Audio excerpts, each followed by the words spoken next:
Hey everyone, so this is the vocab video for your Science Unit 1.4 Explore Lesson 2. So you need to go to Discovery Ed through Clever. So you'll go through Clever, you will click on this Discovery Ed link here. When you get to Discovery Ed, well, let's just go through it here. Close that one out. We'll log in this together. So we'll go to Discovery Ed. And then once we get to Discovery Ed, we need to do the following. So we need to go down until we see the green Science Textbook button. We're going to click on that. Once we are in our Science Textbook, we need to make sure we are in grade 6, which we are. We are good there. And then we need to go to Concept 1.4. That's our unit for right now. And under Organisms' Response to the Environment, we are going to be on the Explore 2 tab today. So we'll click Explore, and then make sure we are on tab number 2. Because we did tab 1 yesterday. All right, and then to find our vocabulary words, so you can see on my page here, we've got 3 words at the top of our page, but these should look familiar to you because these are words that we added to our notebooks yesterday. So remember, an organism is just any single living thing.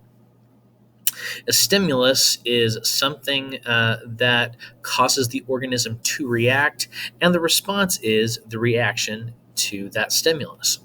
So we're going to scroll down on the page because we don't need to rewrite the last vocab we have. We are looking for new words, and we have 2 here today. So these are your 2 words. You're going to have the word environment and migration. So go ahead and make sure you've got your 3-ring binder out. If you don't have it, go ahead and pause this video, go grab your binder, and then we're going to look at putting these 2 words into our binder. So the first word will be the word environment. We'll click on it.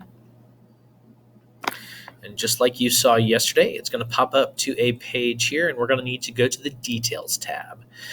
Also, take some time to watch these videos, look at the images and the animations, check out the different ways that they're going to explain environment to you. But what we're looking for to put in our binders is our definition. So go to Details and Definition. So it says all of the living and non-living things that surround an organism.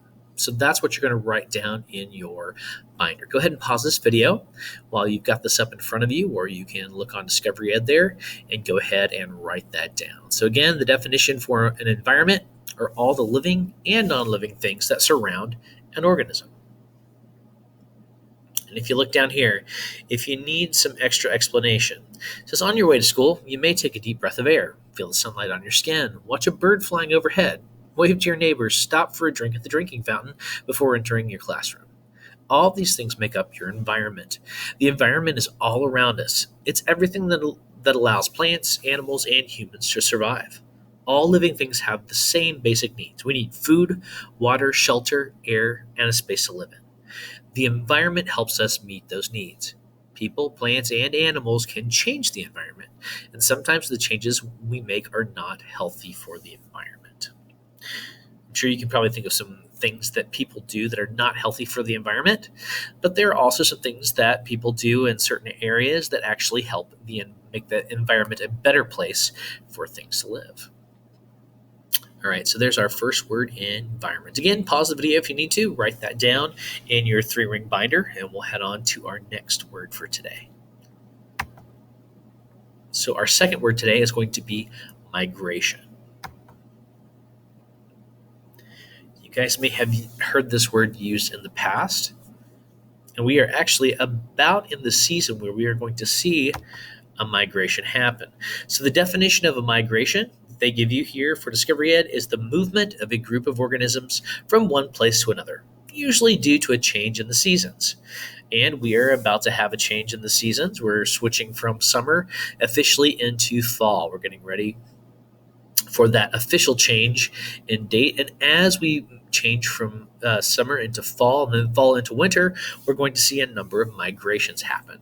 My backyard has been full of monarch butterflies all summer long. For whatever reason, I think it's because we have some milkweeds in our yard, but we get monarch butterflies that come to our yard. They lay their caterpillar larvae lay their eggs, and the larvae eat the especially the milkweed plants that we have in our yard, and then they will lay those caterpillars will actually grab onto the bottom of a leaf and spin a cocoon. And later on in the season, towards the end of summer, we start having beautiful monarch butterflies fly around. But they don't stay too long. Those butterflies actually migrate to warmer climates because they can't live through the Indiana winter. So we were actually already seeing those butterflies leave our backyard, and they won't be back until the next year to spread their eggs along the milkweed in our yard again. Same deal with birds. You'll watch as you look up in the air as we move from fall into winter. You will start seeing large groups of birds flying all in the same direction in huge groups. These birds are migrating to a warmer climate because they can't deal with that cold Indiana winter. So, again, that is migration. That's when a large group of organisms, usually of one species, go from one place to another, usually due to a change in the seasons. Again, those are your 2 words for today.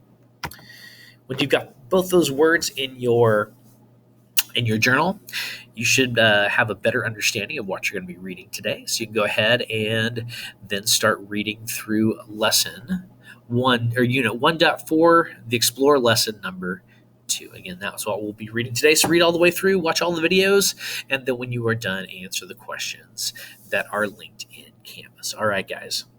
Good luck today, and we'll see you again soon.